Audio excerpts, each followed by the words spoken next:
Hi everyone, we're back again in video number 2. All right, so I just read the paragraph for number 2. So let's ask ourselves, what is the topic? Now in this paragraph, it's sort of like a definition paragraph a little bit, where they have a term that they clearly define, the term being rogatory.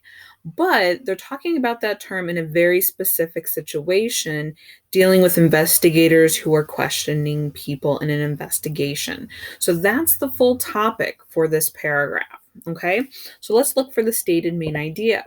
We'll look at the first sentence, then the last sentence, and then if we have to, it'll be a sentence in the middle.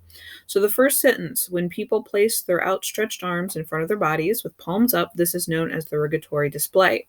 Okay, so that's the term. It defines it in that sentence, but says nothing about what investigators need to do. So that doesn't work. Let's look at the last sentence. During regular conversation in which ideas are being discussed and neither party is deeply committed to a particular point, the investigator can expect to see both palms up and down displays. All right, doesn't even have the word rogatory in it, so that sentence doesn't work. So clearly our stated main idea is going to be in the middle of the paragraph. If we look at the second sentence, those who worship turn their palms up to God to ask his mercy. The word rogatory is not in there, nor is investigations. In the third sentence, this behavior is also seen in individuals who say something they want the investigator to believe. The word rogatory is not in there, doesn't work. All right, so now we're on to the fourth sentence. Since rogatory behavior can indicate deception, a criminal investigator should watch for it. So here's our stated main idea.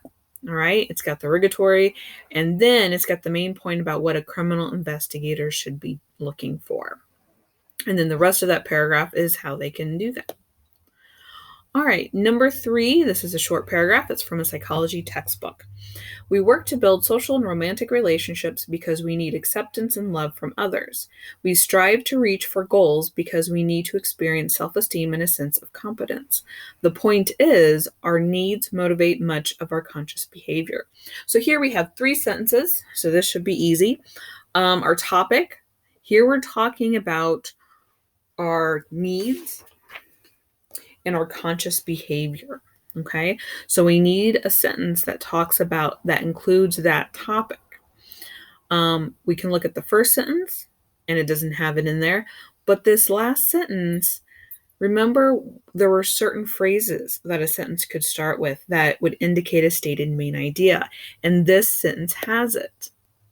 So the point is, that's one of our phrases to look for stated main idea. So the point is, our needs motivate much of our conscious behavior. And then the other 2 sentences support that.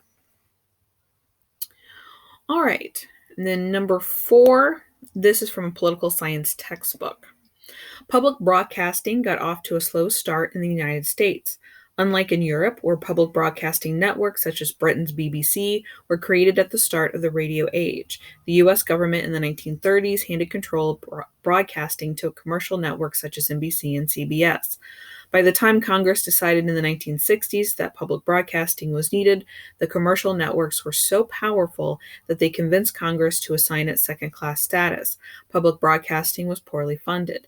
It was denied access to the most powerful broadcast frequencies. In fact, most television sets in the 1960s had tuners that could not dial in the stations on which public broadcast programs were aired. And so this is PBS we're talking about, where Sesame Street airs. I'm going to end the video right here, and then we'll finish up picking out the topic, stated main idea number 4, and then do number 5 in the last video for this exercise.